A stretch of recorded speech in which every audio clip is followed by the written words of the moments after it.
Today I'm putting a display buddy on that's an extra large display buddy, and that means it's got 4 sets of armature total.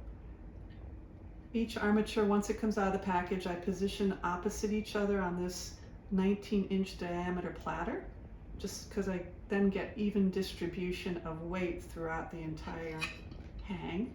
Putting on the last parts, the last piece here, the last armature. Before I move on though, I want to point out that Display Buddy has plastic coated hook ends, which allow for no scratching or chipping on your product, your object. And also, if you feel like you want to, you can take a needle nose plier, maybe wrapped in a little bit of cloth, and gently squeeze these to the edge of your platter if you feel like you need a little extra grip. But I did this already and hung it, and even with a little bit of light showing through the hook ends, everything was very snug and very secure and did not require me to do that. So now we're ready for the first snugging of the Display Buddy down onto the object.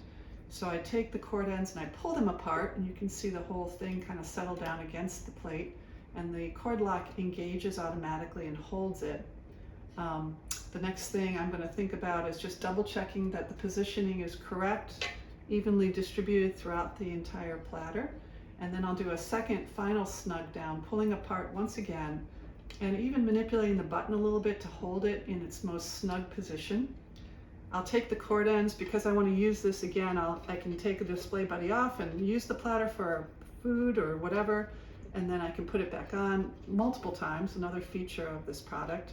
So I'm just going to keep the cord ends long, but you're also welcome to cut them short if that makes more sense to you, because you don't want to do a wrap like I'm doing. And now it's ready to hang.